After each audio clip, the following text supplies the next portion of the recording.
হ্যাঁ, এই মুহূর্তে এসেছি সেই প্রভুর স্থানে। আমরা ঈশ্বর, আল্লাহ বা গড যেই নামেই তাকে সম্বোধন করি না কেন, তিনি তো সর্বশক্তিমান। তিনি সর্বদাই বিরাজ করছেন সর্বত্র আমাদের মঙ্গল সাধনের জন্য। আমি পরীক্ষিত এই মুহূর্তে উপস্থিত রয়েছি জানা অজানা চন্দননগর শিক্ষক তথ্যচিত্র নিয়ে। আছি চন্দননগরের সর্বাপেক্ষা প্রাচীন ধর্মালয়, অর্থাৎ এটি ইসলাম ধর্মালয় একটি, যেটি 1824 সালে স্থাপিত হয়েছিল। আমার সামনে এই মুহূর্তে রয়েছেন এই ধর্মালয়ের মাননীয় ইমাম সাহেব জনাব আব্দুল খালিম মহাশয়। আমি রয়েছি এই মুহূর্তে হাসনু মিয়া ওয়াকাব স্টেট উর্দিবাজার, চন্দননগর, হুগলির। আমাদের চন্দননগর শহরের সব থেকে বড় মসজিদ, যে মসজিদটি প্রথমেই বললাম 1824 সালে স্থাপিত হয়েছে এবং পরবর্তীকালে 1898 সালে মসজিদের ইতিহাসে একটি গুরুত্বপূর্ণ অধ্যায় রচিত হয়েছে। কি সেই অধ্যায়? এছাড়াও আরও নানান অজানা তথ্য এই মুহূর্তে জানার জন্য আমি এই মুহূর্তে উপস্থিত হয়েছি ইমাম সাহেবের কাছে। ইমাম সাহেব নমস্কার। নমস্কার। জানা অজানা চন্দননগরে আপনাকে স্বাগতম জানাচ্ছি। আজকে আমরা এসেছি তো ইসলাম ধর্মের এই সব থেকে বড় এই মসজিদে আমাদের চন্দননগর শহরের মধ্যে। তো আপনি যদি আমাদের এই যে মসজিদটা, যেটা চন্দননগরের সব থেকে দ্রষ্টব্য একটি স্থান, তো সেটা সম্পর্কে একটু আমাদের যদি একটু ওয়াকিবহাল করান, একটু কিছু যদি জানান। बहुत अच्छी बात आपने हमसे जो है सवाल किया है और बड़ी खुशी हो रही है कि हमारे यहाँ रहे हुए 20 साल से ज़्यादा का उम्र बीत रहा है इस मस्जिद में, लेकिन ऐसा किसी ने सवाल नहीं किया था। हम आपको खुशामदीद कहते हैं और हम आपको मुबारकबाद देते हैं कि आपके दिल में ये बात आया कि पुरानी तारीख को उजागर किया जाए।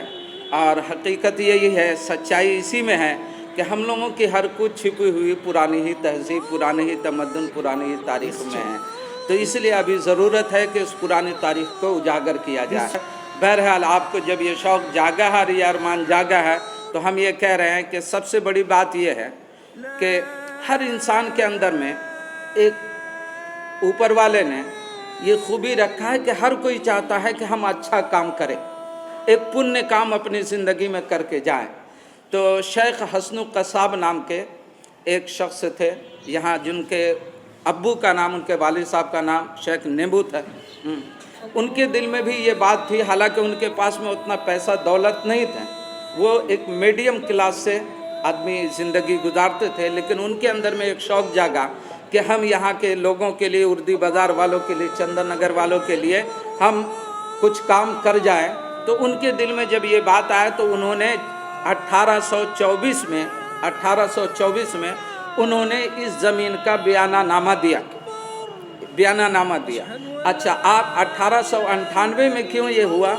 ये जिस प्लॉट पे अभी हम और आप बैठ करके हैं, ये 1824 में बयानानामा दे करके और यहाँ पे उन्होंने मस्जिद बनाया, लेकिन पैसे की कमी की वजह कर वो रजिस्टरी नहीं हो सका था। वो रजिस्टरी हुआ 1843 में, यानी 1843 में। वो जो बना हुआ था पहले का जो ये चूना और सुर्खी के ऊपर में जो काम रहता है, वो बना हुआ था ये मस्जिद। और उसको 1843 में जो है उन्होंने इसको बज़ाब्ते रजिस्टरी, इस प्रॉपर्टी को, जो कि 1 बीघा से ज़्यादा प्रॉपर्टी है, इसको उन्होंने 1843 में रजिस्टरी किया। और इसी तरीके से सेकंड प्लॉट है जिसको कि उन्होंने 1880 में, थर्ड प्लॉट है उनको 1895 में। जब ये तीनों संपत्ति को एक जगह रजिस्टरी हो गया 1895 में, सब ये हो गया, तब उन्होंने 1898 में एक डीड बना करके कानूनी शक्ल दे करके ये पूरी संपत्ति मस्जिद की है और ये मस्जिद के भाड़ा बसा करके यहाँ पे मस्जिद को चलाने उलाने के लिए इसका ये काम किया। তো এখানে কি কি উৎসব পালন হয়ে থাকে একটু যদি একটু জানান।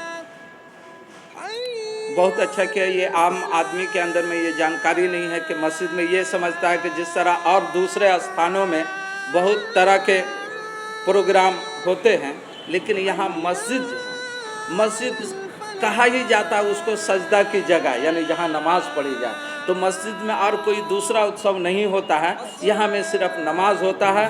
बहुत ज़्यादा हुआ तो यहाँ पे आलिम आए या कोई जानकार आए तो वो थोड़ा सा वक्तव्य जो है सो उन्होंने वो लेकिन नमाज और दीन के बारे में रखे, बाकी यहाँ में और कोई नमाज को छोड़ करके दूसरा कोई उत्सव मस्जिद में नहीं होता। मस्जिद के अंदर में ईद भी होता है, लेकिन ईद की नमाज होती है मस्जिद में, ईद का खाना पीना मस्जिद में नहीं होता है। सवाई लच्छा कुरमा कुछ नहीं होता है मस्जिद में। मस्जिद में सिर्फ ईद की नमाज होती है। जिस तरह रोज़ाना 5 वक्त नमाज होता है, इसी तरह ईद का भी 2 रकत नमाज होती है। ईद में और बकरीद में 2 रकत नमाज। এইটা এই যে প্রথাটা আপনার সব মসজিদের ক্ষেত্রে একই কথা। हाँ, एक ही मस्जिद तो मस्जिद होता है, वहाँ सिर्फ इबादत होती है और कुछ नहीं होता है, नमाज होती है और कुछ नहीं। আমার পরবর্তী প্রশ্ন থাকবে যে এই যে মসজিদ কিভাবে বর্তমানে পরিচালিত হচ্ছে। ये मस्जिद का जिस तरह के पहले बताया कि इसकी ज़मीन भी है, उसमें टेनेंट लोग हैं और टेनेंट लोग जो भाड़ा उठता है उससे मस्जिद चलता है ये। हाँ এবং বর্তমানে তো ওয়াকফ বোর্ডের আন্ডারে এই মসজিদ রয়েছে। हाँ, তো वक्फ बोर्ड। হ্যাঁ, সেখান থেকে কি তারা কোনো নির্দেশ পাঠান যে বছরে আপনাদের এইগুলো পালন করতে হবে বা এই কর্ম আপনাদের এই কাজগুলো আপনাদের করতে হবে কি?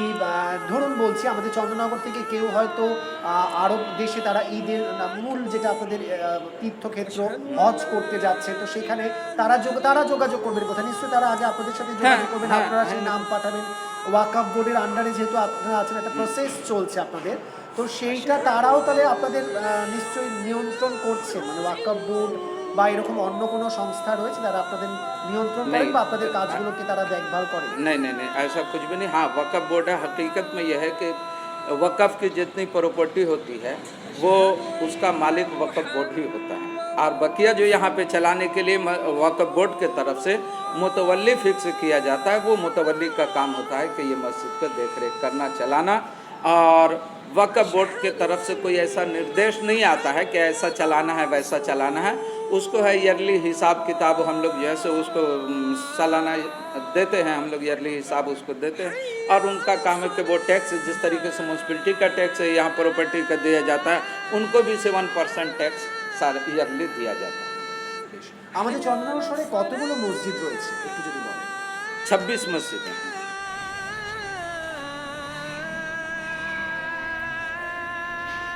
ইমাম সাহেব, এই যে এখানে ছবিটা দেখতে পাচ্ছি, এটা কি একটু যদি বলেন? এইটা নামাজের পুরো বছরের টাইম টেবল, দায়মি আওকাত। দেখুন বাংলাতেও লেখা আছে, নিশ্চয় আপনি বাংলাতে পড়তে পারবেন, উর্দুতে বলা যাক দায়মি আওকাতের নামাজ, यानी পুরো বছরে না, লাইফ টাইমে এইটা নামাজের টাইম টেবল যত কম বেশিটা হয় এর মধ্যে লেখা আছে। আর এইটা কারেন্ট টাইম আছে, ডেলি যা চেঞ্জিং হয়, তা আজকে কতটা এই 5টা নামাজ কখন কখন হবে সেইটা আজকে কারেন্ট টাইম টেবল এইটা আছে। কখন কখন নামাজের আপনাদের সময়? देखिए, আপনি যা সময় জানতে চাইছেন, সময়টা কি হয় আগে পিছনেটাও হয়, কোনো ফিক্স সময়টা না, কিন্তু তারপরটা এই আছে এখন যা হচ্ছে ফজর নামাজ, সব থেকে যা প্রথম সকালবেলা যা নামাজটা হয় তাকে বলা যায় ফজর, ঠিক আছে? সেইটা হয় 5টা 15 এখনটা হচ্ছে। আচ্ছা, তারপরেটা যা নেক্সট নামাজটা হয় সেইটা 1টা, তাকে বলা যায় জোহর, সেইটা 1টা, এই সময়টা ফিক্সে আছে, জোহরের নামাজ 1টা হয়। আচ্ছা, আসরের নামাজ 1 ঘন্টা হয়, 3টা 3:30 আজানটা হয়, 4:45 জামাত হয়, তাকে বলা যায় আসর।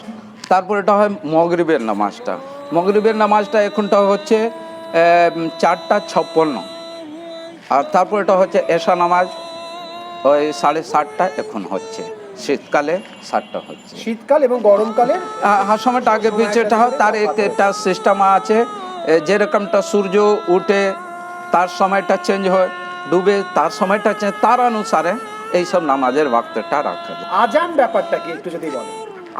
আজান এইটা হয়ে নামাজের সময়টা হয়ে গেছে, তার জন্য লোকগুলোকে ঢাকার জন্যটা এই আজান।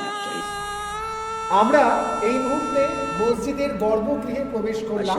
চন্দ্রনগরের সর্বাপেক্ষা বৃহৎ মসজিদের গর্ভগৃহে এই সময় চন্দ্রনগরের টিম উপস্থিত রয়েছে, এবং আপনারা দেখতেই পাচ্ছেন যথেষ্ট প্রশস্ত এই জায়গাটা, এবং এখানেই কিন্তু প্রতিদিন বহু সংখ্যক মানুষ আসে, তারা নামাজ পড়ে, তারা তাদের সর্বশক্তিমানের কাছে তারা প্রার্থনা জানান, তারা যে ভালো থাকে সেই প্রার্থনা তারা নিবেদন করেন, এবং এখানে দিনের প্রতিদিন 5 বার করে নামাজ, এবং আমরা জেনেছি ইমাম সাহেবের কাছ থেকে যে যেই দিনগুলোতে বিশেষ উৎসব পালন হয় সেখানে 2 বার করে নামাজ এখানে তখন পালন করা হয়ে থাকে, পড়া হয়ে থাকে। এবং আপনারা দেখতেই পাচ্ছেন গর্ভগৃহ যথেষ্ট প্রশস্ত একটি গর্ভগৃহ, যেখানে বহু সংখ্যক মানুষের আনাগোনা হয় এবং তারা তাদের মতো করে আল্লাহকে তারা প্রার্থনা আল্লাহর কাছে করে থাকে। এবং এখানে যথেষ্ট খুব সুন্দর ব্যবস্থা রয়েছে। মেম্বার এইখানে ইমাম সাহেব বসে লোকগুলোকে বুঝান শুক্রবারে কেন এই উঁচা রাখানো কিসের জন্যটা, এইরকমটা না কি চেয়ার চলে আগেকার এটা আছে না, উপরে এইরকমটা যত লোকটা আছে সবাই দেখতে পারবে ইমাম সাহেবকে কে বলছে, তার জন্য আচ্ছা ইমাম সাহেবের মাকামটা আছে উঁচু, তার জন্য এই উঁচু করে সম্মান দেওয়ার জন্য। এইটা সম্পর্কে একটু যদি বলেন। हाँ, इसको बोला जाता है जनाजा का खाट। জানাজা শব্দের অর্থ हाँ, यानी आदमी जब मर जाता है तो उसको जनाजा बोला जाता है, हम लोगों के उर्दू ज़ुबान में उसको जनाजा बोला जाता है। तो उनका ये जो ऊपर टीन वाला देख रहे हैं ये जनाजा का नहलाने का है, और उसमें जो कब्रिस्तान ले जाने का वो खाट है। সেটা কি মসজিদ থেকেই যায় এই জিনিসটা? हाँ हाँ हाँ, मस्जिद से, हर मस्जिद में रहता है। আমরা দেখতেই পাচ্ছি মসজিদের পাশেই একদম সংলগ্ন একটি সমাধি ক্ষেত্র। ইমাম সাহেব একটু যদি বলেন এটি কার সমাধি ক্ষেত্র আর এখানে কেন একদম? আপনি যা সমাধি বলেন, হ্যাঁ, তাকে এই মকবরা যা লেখা আছে মকবরা ওই সমাধি, ঠিক আছে। আচ্ছা, কার আছে? তার নামটাও লেখা আছে মরহুম শেখ হাসনু কাসাব সাহেব, মানে ইনি আছেন এই যে মসজিদের সম্পত্তি যতগুলোর আছে ইনি দান করে গেছেন।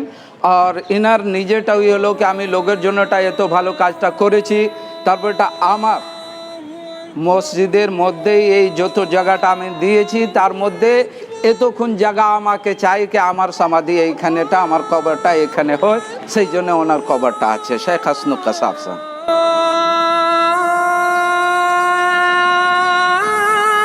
এই মুহূর্তে উপস্থিত হয়েছি চন্দননগরে আছি আমরা, এবং চন্দননগরে আছি কুটিঘাট অঞ্চলে।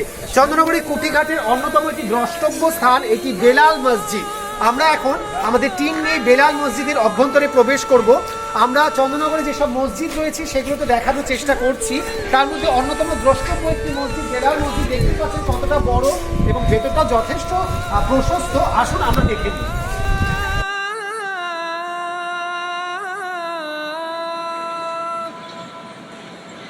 أشهد أن محمدًا رسول الله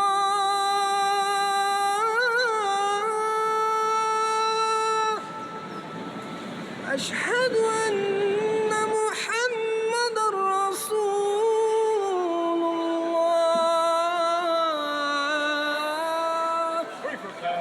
حي على الصلاة